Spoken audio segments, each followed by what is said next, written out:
Our 10th visit brings us to one of the strangest of the 17 principles of success, because it is the principle which makes it possible for you to convert into an asset every adversity, every disappointment, every defeat, and every failure you meet with from now on the remainder of your life.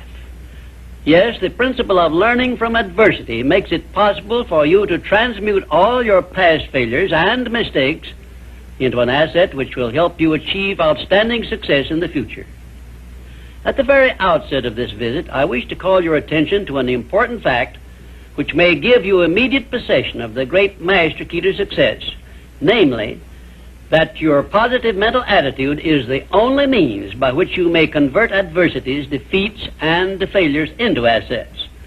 It seems to have been intended that everyone should experience adversities, defeats, and even failures as a part of nature's method of disciplining people to learn how to take possession of their own minds. But the Creator very wisely provided everyone with the means for converting these experiences into benefits of a priceless value, the means being our privilege of maintaining and directing a positive mental attitude. Despite the benefits which we may get from adversities and unpleasant experiences of every nature, no one desires to meet with these experiences. Once you learn that adversities can be made to pay dividends, you will acquire the habit of looking for that seed of an equivalent benefit in each such experience with which you meet. My first illustration concerns a man of whom you may have heard, and I have no doubt you have eaten some of the food which he produced and marketed throughout the nation as a result of an adversity which would have stopped most men cold. The man was Milo C. Jones, who owned a small farm near Fort Atkinson, Wisconsin, on which he made only a fair living until he was stricken down with double paralysis, which deprived him of every portion of his body except his brain. In this hour of his greatest adversity, Milo C. Jones used his mind, took possession of it for the first time in his life, perhaps, and out of that mind came the idea of raising hogs and converting them into little pig sausage. And on that same farm, where previous to that adversity he made only a mere living, he found the seed of an equivalent benefit that compensated him for the loss of the use of his body, and lived to see little pig sausage yield him a huge fortune. Isn't it strange that so often people have to be cut down by failure and defeat before they learn that they have minds capable of mastering all of their problems? My next illustration is based on an adversity of a man whom we all know because he was President of the United States, and his name was Franklin D. Roosevelt, who was stricken in the prime of his life with polio, which destroyed the use of his legs. Instead of sitting on a street corner with a tin cup and some lead pencils, as many another might have done under similar circumstances, Franklin D. Roosevelt transmuted his affliction into a build-up of his self-reliance and lifted himself to the highest position available to mankind anywhere on this earth, got that position and held it until he passed on, held it longer than had any previous president. Verily, I tell you with all the enthusiasm at my command, that you may find in your adversities the necessary challenge to inspire you on to success, such as you never would have known without these experiences. Right here, may I remind you of the great importance of following the principle of a positive mental attitude, because this is the principle you will need most in converting unpleasant experiences into assets. My next illustration involves a very intimate personal experience of my own, which began when my mother passed on. I was 8 years of age. I know that the loss of one's mother at any age usually is regarded as an irreparable loss which offers no possible benefits. But even in the loss of loved ones, we may find that there is a seed of an equivalent benefit. I found that seed in one of the most wonderful persons I have ever known when my father brought home my new mother. It was she who inspired me to prepare myself for the opportunity I was to receive later in life when I met Andrew Carnegie and received from him the commission to organize the world's first practical philosophy of personal success. Had it not been for the loss of my mother, I would not now be having this visit with you, and my books would not now be serving to help millions of people throughout the world to find their places in life. Nothing is ever so bad or so unpleasant that it may not yield some benefit if we keep a positive mental attitude toward the experience and make it a habit to look for that seed of an equivalent benefit. This, of course, involves the application of that important success principle, personal initiative. Now I come to an illustration which involves our great American way of life and all the personal freedom and opportunities we enjoy under our way of life. And it begins with our defeat of the British in 1778.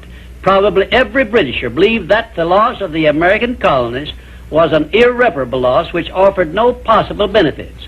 Yet you and I know that if we had not defeated the British and made ourselves rich and powerful, the British Empire probably would have been wiped out in World Wars I or II.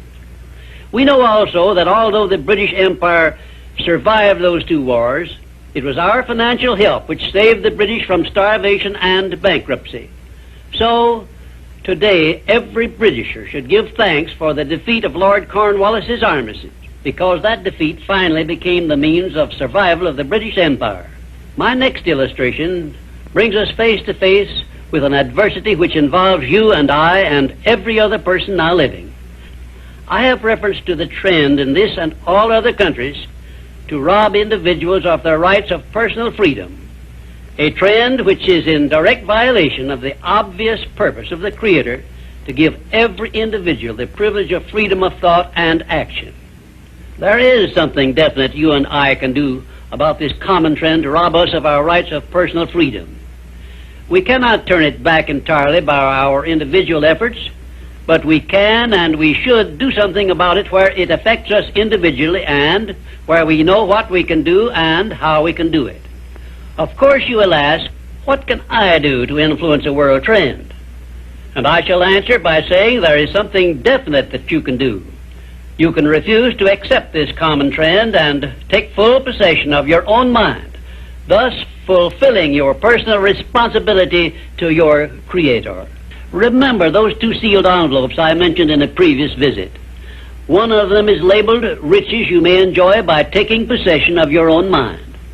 Very well, you have a responsibility to yourself, your loved ones, your Creator, to take possession of your own mind and to direct it to ends of your own choice. This responsibility is yours and no one else can rob you of it or fulfill it for you. You also have a responsibility to your country, which has given you our great American way of life.